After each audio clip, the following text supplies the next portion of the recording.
This meeting of the Ancient and Esoteric Order of the Jackalope is now called to order. We are a secret society devoted to the idea that that which is least known is best to know. Each episode we find some strange story or amazing fact and share it with the world. I'm your host, number 13, and let's get this started off with a promo from one of our favorite podcasts. Hi, I'm Fearful Jesuit. Well, that's my pseudonym at least. I keep my identity secret because I'm the host of a show called The Paranoid Strain, which takes a skeptical view of conspiracy theories. And some conspiracy theory fans are a tad touchy about that subject. My show is designed to help make sense of the insane ideas that seem to pop up constantly these days. Where do they come from? Why do people believe them? And how does their belief impact the rest of us? I'm inviting you to check out a very special episode we recently launched. It's a concept album about living through the year 2020 in a very conspiracy-addled United States of America, featuring a full voice cast and dozens of original songs by our show's dedicated band, the Paranoid Strain Orchestra. It's called 9116, and it's available now in all of your favorite podcast apps. Just look up The Paranoid Strain and click on the logo with the terrified eyeball.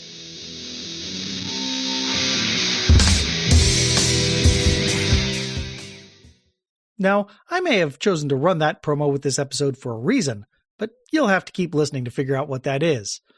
And while we're at it, here's your periodic reminder. Deception, lies, fakery, fraudulence, and forgery. This is what Intelligent Speech 2025 will be bringing to you. My name's Otto English, and I will be talking about how bad history poisons politics for intelligent speech in 2025. Hello, I'm Joedwig Theeuwissen. I'll be speaking at the Intelligent Speech 2025 about fake history and how to recognize it and how to hunt it. Hello everyone, my name is Wesley Livesey, and I'll be speaking at Intelligent Speech 2025 on the topic of sacrifice in the name of deception, when deception has a very real human cost. Intelligent Speech 2025, Deception, will be taking place on the 8th of February 2025. Go to Intelligent Speech Online to find out more.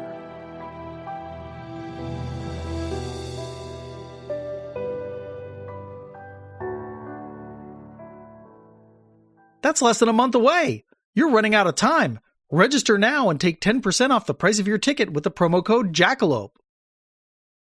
All right, let's get cracking. Episode 109, The Number of the Stars. Presented by number 13.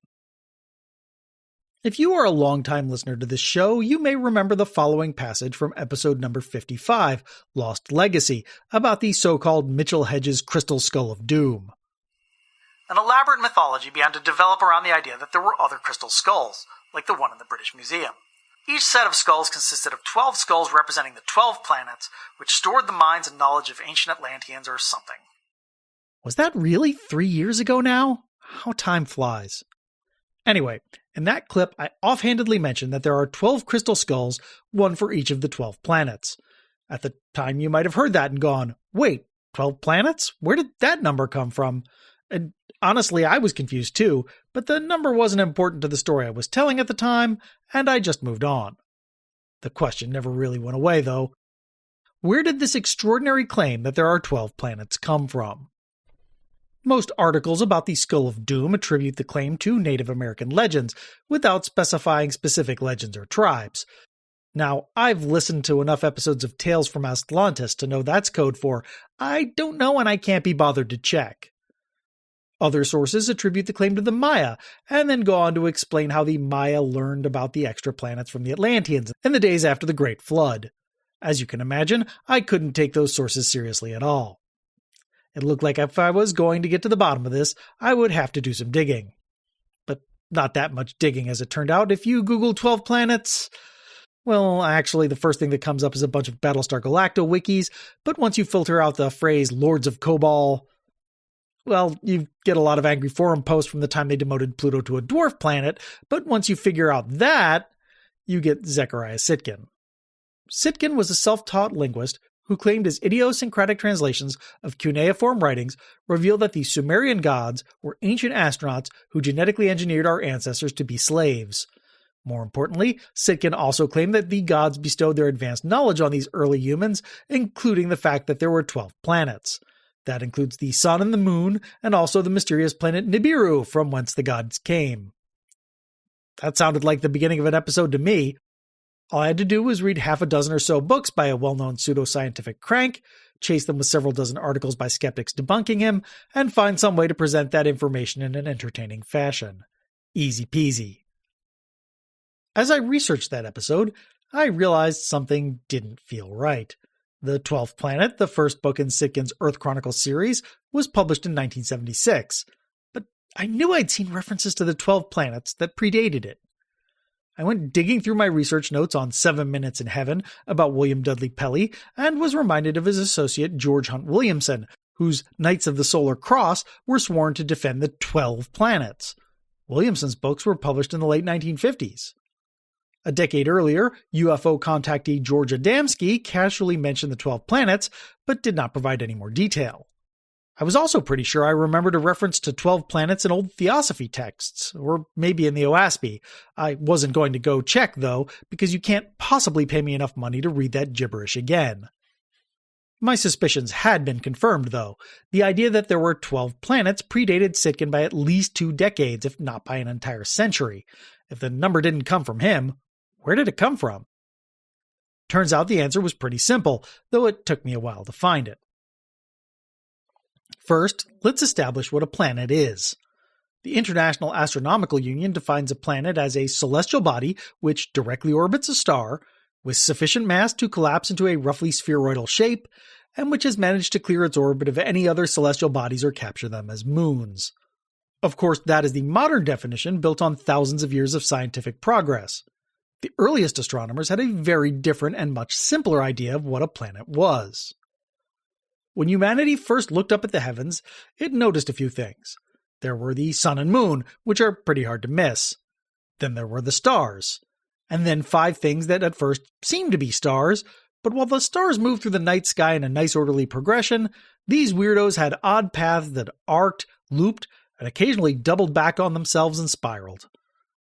Everyone noticed these star-like things, but it was the Greeks who called them planetes, or wanderers. The Romans gave them the individual names we know them by today: Mercury, Venus, Mars, Jupiter, and Saturn. No one was quite sure what they were. Aristarchus of Samos thought they were stars that were much closer to the Earth. He assumed the other stars had orbits every bit as janky, which only seemed more regular because they were so far away. That's a pretty good hypothesis, even if it is wrong. At least Aristarchus had a hypothesis. Everyone else just shrugged their shoulders and treated the planets as 5 weird anomalies.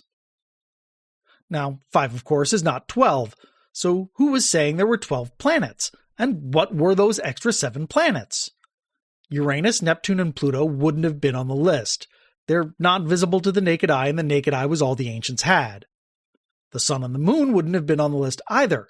They were so much larger than everything else in the sky, they were put in their own separate categories. Earth definitely wouldn't have been on the list. Most cultures still thought it was at the center of the universe because they lacked the paradigm to understand that it was just another planet. I poured through countless books on astronomy. No one, and I mean no one, ever claimed there were 12 planets. The closest I could get was Philolaus of Croton, who believed there were 10 objects orbiting the central fire of the universe: the sun, the moon, the earth, a counter-earth in our orbit but on the opposite side of the sun, the 5 planets, and a crystal sphere that the stars were mounted on. That's only 10 objects, mind you, and still only 5 planets. I was told that the Quran said there were 12 planets, but when I tracked down the surah in question, I was once again disappointed. Remember when Joseph said to his father, "Oh, my dear father, indeed I dreamt of 11 stars and the sun and the moon. I saw them prostrating to me." That's 11, not 12, and stars, not planets. I thought maybe the number 12 had some numerological significance. Except in most numerological systems, 2-digit numbers get reduced to single-digit numbers. 12 in particular reduces to 1 plus 2 equals 3, and while we all know that 3 is a magic number somewhere in the ancient mystic trinity, the past, the present, and the future, faith and hope and charity, the heart, the brain, and the body, no one's ever claimed there are only 3 planets. Maybe 12 was just a symbolically powerful number. There's no denying that we love to group things in dozens. Since the days of Babylon, there have been 12 months and 12 signs of the zodiac. The Greeks had 12 virtues, 12 Olympian gods, and 12 labors of Hercules. In the Torah, there are 12 patriarchs, 12 sons of Jacob, who sire the 12 tribes of Israel, 12 lesser prophets. In the New Testament, you have 12 apostles and 12 gates, angels, legions of angels, and foundations in the book of Revelation. If you want to dip into the woo-woo a bit, there are also 12 laws of Atlantis and the 12 emerald tablets of Hermes Trismegistus. Except while everything else seemed to be cheaper by the dozen, the planets remained a stubborn exception to the rule. I thought maybe there'd be some philosophical system where there would be one planet for each Olympian god. Nope. One source said that there was a list of 12 gemstones that were associated with the 12 planets. Upon further examination, it was just a list of the birthstones, and planets was either a poetic or sloppy translation for zodiac signs. That also turned out to be the case when I found a list claiming to show how the 12 apostles mapped onto the 12 planets. Planets once again meant zodiac signs. And that got me thinking. Maybe I was looking in the wrong place. Maybe the answer didn't lie in astronomy, but astrology. And what do you know? As soon as I started looking into astrology, I found the answer almost immediately. Back in the time of Babylonia, some astrologer decided that each sign of the zodiac was ruled over by one of the planets. There was the slight problem that there were 12 signs of the zodiac and 5 planets, but our astrologer was clever. He decided to have all the planets pull double shifts. Take a look at any chart showing the classical Chaldean zodiac. You will notice that when it comes to planets, one side of the chart is a mirror image of the other half. Mercury rules both Gemini and Virgo, Venus rules both Taurus and Libra, and so on. The Sun and the Moon fill the remaining 2 slots, with the Moon ruling Cancer and the Sun ruling Leo. And that's how we get to 12 planets. Except, though, there are actually only 7 sacred planets or mystery planets, and only 5 of them are actual planets. It's messy, but if you're results-focused, it works. I mean, as much as anything in astrology can be said to work. The idea that the stars and planets influence our lives has always been a pretty dodgy proposition at best. Yes, the force of gravity is infinite in its reach, but the idea that distant celestial bodies can influence the day-to-day minutiae of our life is pretty silly. Might they have some nearly insignificant effect on the weather? Sure. Are they going to make me meet a tall, dark, handsome stranger? No. I saw through it all at a pretty early age, though it helps that in elementary school I knew a boy who was born the same day and hour as I was, in the same hospital, who even had the same first name. According to astrology, our lives should be very similar, but they couldn't have been more different. He's a writer and a professor, and I build websites and do whatever this is for fun at night. And on the off chance that David Amadeo is out there listening to this, hi, it's Dave White from Ardmore Avenue Elementary. I read your book. It's really good. Anyhow, eventually there came a day when even astrologers had to admit how dicey the entire idea of planetary rulership was. Specifically, that date was March 13th, 1781, when William Herschel first laid his eyes on Uranus. Yep, got the giggles out of your system? Good. For most people, the discovery of a new planet would be a thrilling scientific breakthrough. For astrologers, it was an existential nightmare. Their entire pseudoscience was based on the idea that heavenly bodies influenced events on Earth. What did it mean if there was a new heavenly body they had never heard of? Was every prediction they had ever made wrong? I mean, yes, of course every prediction they had ever made was wrong, but you know what I'm trying to say. Astrologers were forced to adapt. Some abandoned the idea of planetary rulership entirely. Some kept on doing what they'd been doing, just claiming that Uranus, if it was really all that important, the ancients would have known about it, or that it was too far away to affect things on Earth, which is hilarious because distant objects affecting things on Earth is the whole basis of astrology. Others tried to incorporate the new planet into the rulership system, even though that made the chart unpleasingly unbalanced. Just when astrologers finally thought they had everything figured out and could get back to business, some schmuck went and discovered Ceres in 1801, and Neptune in 1846, and Pluto in 1930, and a whole ton of asteroids, dwarf planets, and more along the way. Eventually, modern astrologers found a way to work the Sun, the Moon, and other planets into the rulership system, though they still have to double up Venus and Mercury to make the numbers work out right. Everything was up in the air for a very long time, though. In that time, people came up with some really crazy ideas. Some of the craziest came from our old pals, the Theosophists. You might think the Theosophists only recognized the 7 sacred planets of traditional astrology because they were obsessed with the number 7. In Theosophy, there are 7 elements, 7 eternities in the septenary hierarchies, 7 ways to bliss, 7 truths, and 7 keys to the temples of ancient wisdom. There are 7 sublime lords, 7 lords of meditation, 7 creative spirits, 7 sons of the web of life, and the primordial 7, who take 7 strides through the 7 regions above and the 7 regions below. In the House of 7 Gables, there are 7 brides for 7 brothers with 7 sacks with 7 kittens standing on the corner in Winslow, Arizona, with 7 women on their mind. A casual glance through the writings would seem to confirm that hypothesis, but once you do some digging, it falls apart. One of the key ideas behind Theosophy is that it unifies pre-existing belief systems. That means retaining as many ideas from belief systems as possible, regardless of whether or not they make sense when those belief systems get smushed together. So Theosophists keep the astrological idea that there are 12 planets ruling the zodiac, but change them from planets to planetary chains or planetary cycles. Planetary chains typically include more than one planet, but are functionally similar to the ruling planets, with a built-in fudge factor to help hand-wave away the ambiguities that arrive from incompatibilities in the merged doctrines. From there, it all gets a little hinky, because there are inevitably arguments about the best way to resolve those ambiguities. In practice, that means no 2 Theosophists believe in exactly the same thing. Eventually, 2 major schools of Theosophical astrology developed, one championed by Theosophist-turned-astrologer Gottfried de Perucker, and another championed by astrologer-turned-Theosophist Alan Leo. Let's start with de Perucker, because his doctrine is more comprehensive and easier to understand. There are not only 7 but 12 sacred planets, although because of the extremely difficult teachings connected with the 5 highest, only 7 were commonly mentioned in the literature and symbols of antiquity. However, reference is made in places to 12 spiritual planetaries or rectors, which were known as the 12 council gods and called in the Etrusco-Roman language consentes dii, consenting or cooperating gods. Thus it is that each one of the 12 globes of our Earth chain has as its overseeing parent one of these 12 planetary rectors. This shows clearly enough that the ancients, at least the initiates among them, knew of more planets in our solar system than the 7 or 5 commonly spoken of. First, we have the 7 sacred planets of the ancients.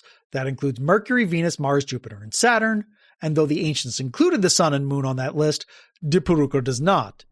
Instead, he says the sun and the moon are mere stand-ins for planets which have only partly manifested in our physical universe, and therefore can only be seen by people who have reached a certain level of spiritual development. Theosophists love doing this sort of thing to explain why their numbers never added up. Remember earlier when I said they believed in 7 elements? Well, those 7 elements are the 5 elements of classical Chinese philosophy, and 2 more that only exist spiritually. The same thing is happening here. The sun supposedly is a stand-in for the planet Vulcan. This is a whole story by itself, and one which other podcasts have already covered in great detail, but Vulcan was a hypothetical planet proposed by Urbain Le Verrier to explain several anomalies in the orbit of Mercury.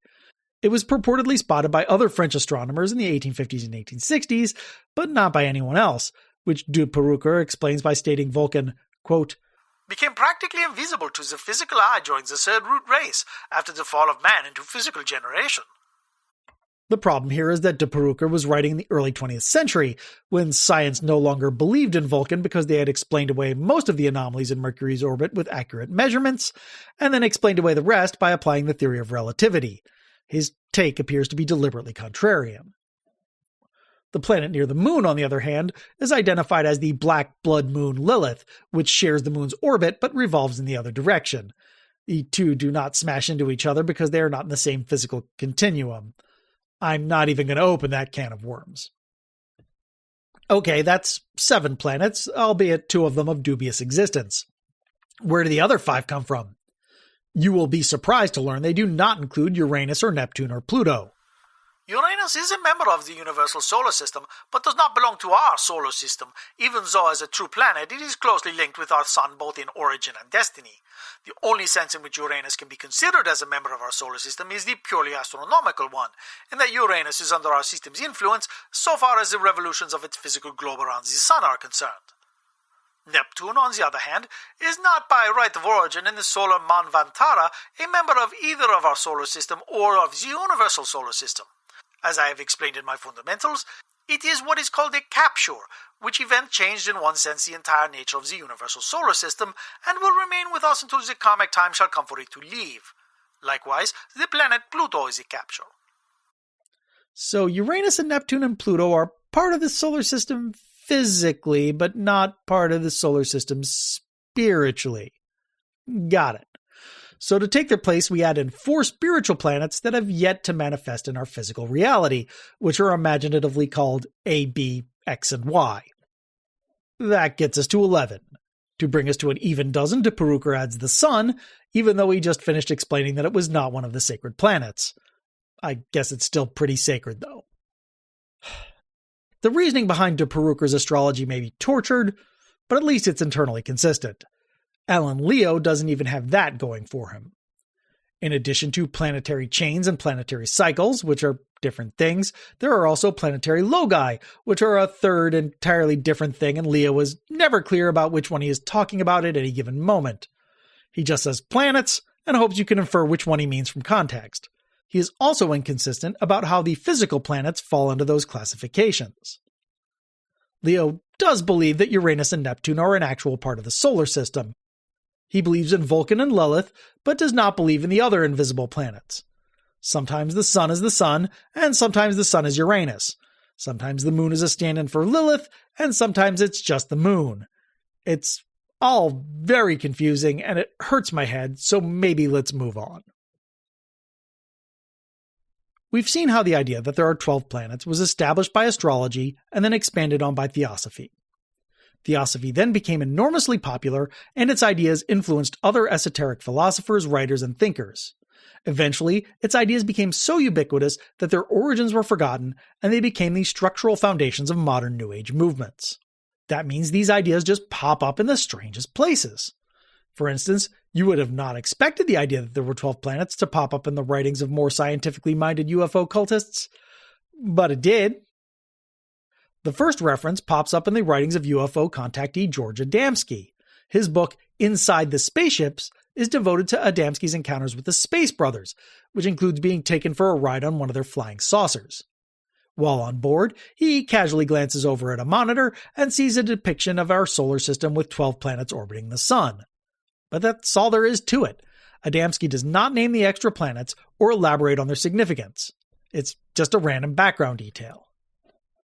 Other early UFO enthusiasts did elaborate. Central to the Soulcraft-inspired cosmology of George Hunt Williamson are the Knights of the Solar Cross.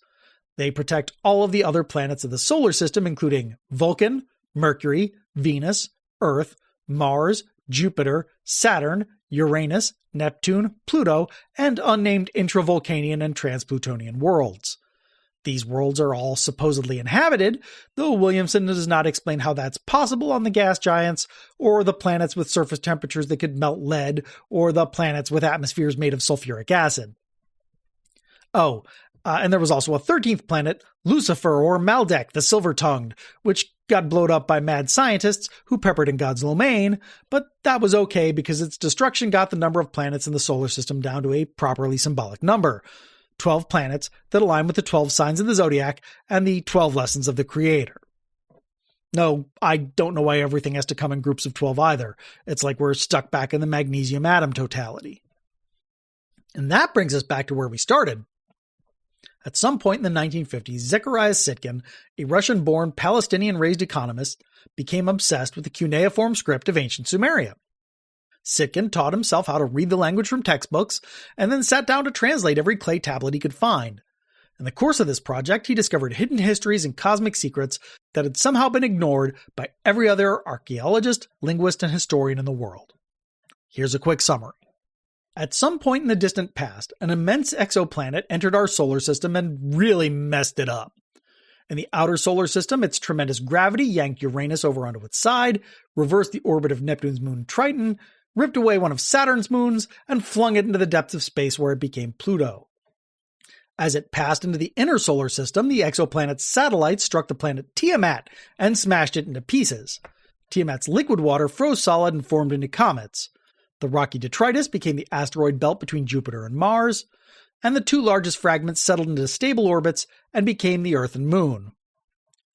The exoplanet itself was drawn into an irregular 3,600-year orbit around the Sun and became the planet Nibiru. Intelligent life evolved there and formed an advanced civilization with access to crazy sci-fi super science. Even super geniuses can be super doofuses, though, and the Nibiruans punched a hole in their atmosphere which caused the planet to lose its internal heat. They discovered they could patch the damage by spritzing gold flakes into the atmosphere, but did not have enough gold to finish the job. About 500,000 years ago, they discovered that Earth was lousy with gold and sent some brave explorers to our planet to get it. These ancient astronauts were called the Anunnaki, those of heaven who are upon Earth, and the Nephilim, those who were cast upon the Earth. The Anunnaki first attempted to extract gold from seawater, but when that didn't, pan out, they had to start mining it the old-fashioned way. About 300,000 years ago, those miners decided that manual labor was beneath them and went on strike. The bitter conflict was only resolved when scientists spliced Nibiruan genes into the native ape woman to create the first hominids. The Anunnaki enslaved these proto-humans and ruled over them as god-kings. About 12,000 years ago, a close pass by Nibiru pulled the Antarctic ice pack into the ocean, causing a massive sudden rise in sea levels that submerged all of the planet's land masses. The Anunnaki were surprisingly cool with that, because they thought it would kill all of their now rebellious slaves while keeping their hands morally clean. Unfortunately for them, rebels helped the humans ride out the deluge in vast submarine arcs. When the waters receded, the aliens and humans negotiated an uneasy truce. About 3,200 years ago, nuclear war broke out between various factions of the Anunnaki. The resulting devastation killed most of the Nibiruans on the planet and caused the Bronze Age collapse. The remaining ancient astronauts abandoned our planet around 2,600 years ago during Nibiru's most recent visit. Now, if this all sounds a bit familiar, it's probably because you've been playing too much Assassin's Creed, or watching too much of the so-called History Channel. There are a lot of obvious problems with Sitchin's story. Sitchin was not a linguist or historian, and while undoubtedly very intelligent, he was clearly in way over his head. Like a lot of autodidacts, he tended to favor his own ideas, even when they were quite obviously wrong. When he did rely on outside scholarship, he rarely cited it correctly, constructing whole books out of paraphrases, misquotes, and misunderstandings. In the least favorable scenario, this may have been intentional. The ambiguity allowed him to escape criticism and contradiction when he was called on as crap. Experts who can actually read ancient Sumerian say that his translations are idiosyncratic at best, but usually just flat out incorrect. A massive terrestrial planet with a long irregular orbit should not exist according to our current understanding of orbital mechanics. Nibiru should have either been drawn into a closer orbit or have enough momentum to escape into interstellar space. If a planet with that sort of orbit did exist, it would be a massive ball of ice for most of its year, except for the brief period where it was in the inner solar system. It is highly unlikely that life as we know it could evolve under those extreme conditions, much less billions of years before it did so on Earth. It's not clear why super-intelligent beings would try to extract gold from seawater. There is quite a bit of gold in the ocean, but it's, spread across the entire ocean, which is huge. When they gave up panning for gold, they decided to mine deposits in Africa, instead of looking for easier-to-get surface deposits in other parts of the world. Despite being super advanced technologically, the Nibiruans appear to be like kindergartners socially and emotionally. One dynastic fight between two rulers apparently culminated in a playground fight, where they took turns kicking each other in the sack and biting each other on the dick, which then made it hard for them to have sex with their sisters later. But look, I could go on about the stupidity of Sitchin's oeuvre for hours. I don't have to do that, though. The aforementioned Paranoid Strain did 3 whole episodes on this stuff last year. And then for good measure, you can go on over to Michael Heiser's website, sitchiniswrong.com, which goes into even more detail. Go check them out. I'll put links in the show notes. Instead, let's get back to our problem. Why does Sitchin think there are 12 planets to the point where his breakthrough book actually bears the title, The 12th Planet? Sitchin's 12 planets are the Sun, Mercury, Venus, Earth, the Moon, Mars, Jupiter, Saturn, Uranus, Neptune, Pluto, and Nibiru. He cites his own translations of Sumerian texts as proof of this claim, along with a single depiction of the solar system on a cylinder seal in the Vorderasiatic Museum in Berlin. Let's start with the cylinder seal because that's the biggest part of his argument. It depicts a circle and a 6-pointed star surrounded by 11 dots of different shapes and sizes. Sitchin's argument is that this is the sun, and the dots accurately show the relative size of the planets and their orbits. Unfortunately, the sun is pretty uniformly depicted in Sumerian art as a circle containing a 4-pointed star with wavy lines coming out of its vertices, and this ain't it. It is clearly some sort of star, but it's not clear what the 11 spheres around it are. They can't show the planets in their orbits and relative sizes, because at any scale like that, Pluto and Mercury would have to be almost invisible. And the orbits are just wrong. There's some convincing arguments that the symbol might represent a star cluster like the Pleiades, but we don't know for sure. The name Nibiru does appear in Sumerian texts, but does not refer to a trans-Plutonian planet. The literal translation of the word is a place of crossing, and it is used in a couple of different contexts. Sometimes it seems to be like a line in the heavens, some sort of useful demarcation like the ecliptic. Other times it seems to be a poetic alternate name for the planet Marduk, which we know as Jupiter. Sumerian astrological and astronomical texts all uniformly agree that there are 5 planets, the same 5 planets everyone else knew about. There's nothing that could be construed as a reference to Neptune, Uranus, or Pluto. Then there's other questions, like why the list contains Earth's moon, but none of the larger moons of other planets. There's nothing particularly special about our moon. Why does all list also include the sun, which is definitely not a planet?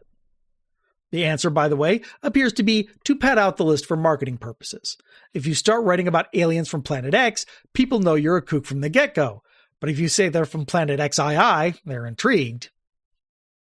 In response to his critics, Sitchin scrambled to find other artifacts and documents that he could use to back up his assertions. For example, he pointed to an ancient Egyptian celestial map depicting 12 barks, which he said represented the 12 planets. Only at least 6 of those barks appear to be the invention of his fevered mind. In a more egregious example, he seems to have just redrawn the cylinder seal and then attempted to pass the drawing off as a second artifact. In spite of these serious criticisms and the weakness of Sitchin's rebuttals, the 12th planet became enormously popular, mostly because it's the New Age equivalent of comfort food. It's just remixing the cosmic catastrophism of Immanuel Velikovsky with the ancient astronauts of Erich von Däniken.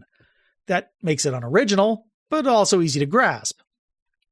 It also had the good fortune of coming out at a time when Velikovsky's influence was on the wane, and as it was becoming increasingly obvious that von Däniken was a fraud. Essentially, Sitchin functioned as a sort of an escape hatch for kooks looking for ideas to latch onto that weren't radically different from the ones they already believed. As Sitchin's work became part of the New Age canon, they became the latest vector for the idea that there are 12 planets. The idea got a further signal boost in the early 2000s when the History Channel went all in on ancient astronauts, and other kooks made Nibiru a central part of the 2012 Mayan apocalypse conspiracy. Now, I've just spent quite a bit of time laying out why there are not 12 planets, that there is no historical basis for the idea that there are 12 planets, and why some people today think that there are 12 planets in spite of that. So let's ask one final question. Could there actually be 12 planets? This is essentially a 2-part question. The first part is, are there more planets out there? And the answer is probably not. There are almost certainly more dwarf planets out there, but anything with enough mass to be considered a real planet would have likely been spotted by now. We can't definitively rule out that there might be something big on the edge of the solar system. Odds are that anything that far out escaped into interstellar space billions of years ago. That shouldn't stop astronomers from searching the night sky for Planet X or Nemesis or Nibiru or whatever they want to call it. It just means they should be realistic about their odds of actually finding anything sizable. The second part is there some way to jigger the list of planets we do know about so that there are 12 planets? The answer to that one is sure. The definition of a planet is completely arbitrary. We've already seen how it evolved over time from those 5 weird stars to something in orbit around the sun, before eventually settling on the more technical definition that demoted Pluto to a dwarf planet. There's nothing stopping us from redefining the word yet again. If you drop the requirement for a planet to have cleared their orbit of debris and replace the mostly spherical requirement with a radius or mass requirement, you can add Eris, Haumea, and Makemake to the list. My very excellent mother just sent us 9 pizza egg rolls with hot mustard. If you drop the requirement for planets to be in orbit around the Sun, you can throw a few moons orbiting Jupiter and Saturn to the list, notably Io, Ganymede, Callisto, and Titan. My very excellent mother just invented garlic cheese sauce that undulates nervously. What you need to recognize, though, is that your new definition would still be completely arbitrary and driven mostly by the need to get to the number 12. Once you start including dwarf planets, it's hard to come up with a good reason to exclude the smaller ones like Ceres, Gonggong, Orcus, Kaor, and Sedna.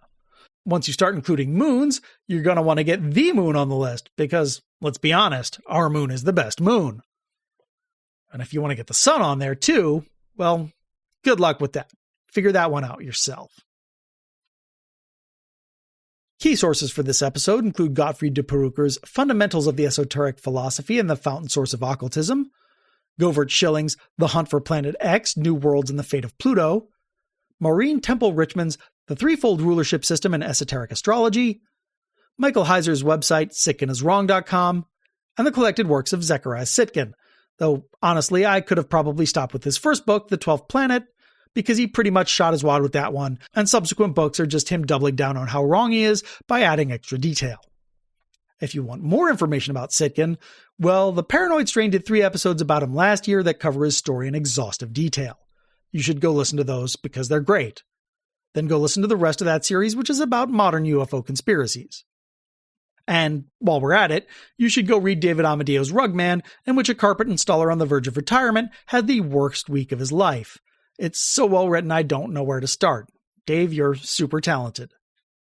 For a full list of sources and a transcript of this episode, visit our website at orderofthejackalope.com. That's orderofthejackalope.com with hyphens between the words. Connections! The idea that there were 12 planets first surfaced in the background of Lost Legacy, our episode about the so-called Mitchell Hedges Crystal Skull of Doom. We briefly discussed George Hunt Williamson and his relation to American Hitler William Dudley Pelley in the episode 7 Minutes in Heaven. And if Zecharia Sitchin's ideas sound familiar to you, that may be because cult leader and idea sponge Dwight York incorporated large chunks of them into the beliefs of his United Nubian Nation of Moors, which we talked about in the episode Space is the Place. Correspondence. You may remember that a few months back, listener Gerard Artson sent me a copy of his Adamski Book of UFO UAP Exposure, which attempts to use recently released documents to prove the validity of Adamski's claims. Well, I just finished reading it the other day and it was interesting. I don't know if I agree with Gerard's conclusions or even his basic premise, but it did give me a lot to think about. Thanks, Gerard, for sending it along. If you have any corrections or comments, reach out to us at Order Jackalope on most social media platforms. Links in the show notes. Or you can always send us an old-fashioned email to jackalope@orderofthejackalope.com. Link also in the show notes. We're always looking for new initiates. If you're interested, reach out to us and let us know what story you'd want to share. And that's all for now, so let's bring this meeting of the Ancient and Esoteric Order of the Jackalope to a close. In 3 weeks, we'll be back for the final episode of this season, The Choice of the Next Generation. Until then, remember, that which is least known is best to know. The Number of the Stars was produced by David White for the Ancient and Esoteric Order of the Jackalope and is released under a Creative Commons Attribution Non-Commercial Share-alike 4.0 International License. All rights reserved, all wrongs reversed.